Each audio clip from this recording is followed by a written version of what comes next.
اگر شوہر اپنی بیوی کو اس پر مجبور کرے اور پھر بیوی اس کا حکم مانے یا نہ مانے، اور اگر بیوی اگر ایسا کرے شوہر کے دباؤ میں آ کر، تو پھر مجرم کون ہوگا؟ تو اس میں بھی انہوں نے یہی لکھا ہے کہ عورت شوہر کی ایسی بات نہیں مان سکتی جو کہ کبیرہ گناہ میں شامل ہوتی، کیونکہ قتل جو ہے کبیرہ گناہ ہے، اور کل آپ نے پڑھا کہ قتل کرنے والا جو ہے وہ اللہ کے غضب اور عذاب اور رحمت سے دوری میں مشکل میں گرفتار ہو سکتا ہے۔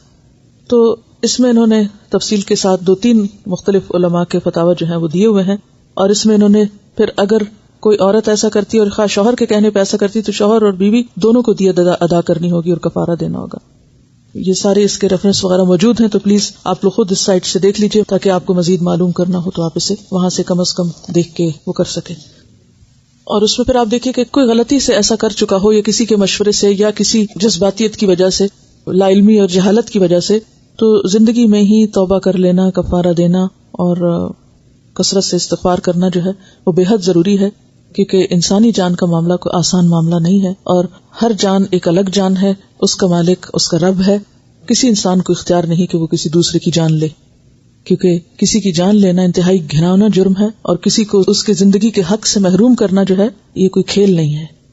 تو اس معاملے میں اچھی طرح مزید اس پر اسی چیز کے بارے میں پڑھ کے، اور جہاں کہیں کوئی آپ میں سے سٹینڈ کرتا ہو اس کے مطابق اپنا طرز عمل اختیار کرے۔ ایک دن بھی گزرا ہو تو بغیر وجہ سے نہیں ختم کر سکتے۔ بعض لوگ خود گھریلو ٹوٹکے اور اس طرح کی چیزیں اختیار کرتے رہتے ہیں، وہ بھی گناہ ہے۔ یعنی جب آپ نے انٹینشن یہ کی کہ میں اس عمل کو ابارٹ کر دوں، میں اسے کیری نہیں کرنا چاہتی، تو یہ جو انٹینشن ہے یہ انٹینشن ہی درست نہیں ہے، الا یہ کہ کوئی ویلڈ ریزن۔ تو یہ آپ خود پڑھیں اپنی آنکھوں سے تو زیادہ بہتر ہے بنسبت اس کے، کیونکہ میں تو اس میں مفتی نہیں ہوں۔ تو ایسی پلز بھی جو اس نیت سے لی جائیں، یعنی میتھڈ پھر کوئی بھی ہو سکتا ہے۔ کل بھی ہم نے دیکھا نا کہ قتل کا طریقہ کوئی بھی ہو سکتا ہے، خواہ آپ کسی کو زہر کھلائیں، خواہ آپ کسی کا گلا گھونٹیں، خواہ آپ کسی پہ کوئی ہتھیار تلوار چلائیں، یعنی کوئی بھی طریقہ جو اس میں اختیار کیا جائے وہ غلط ہے۔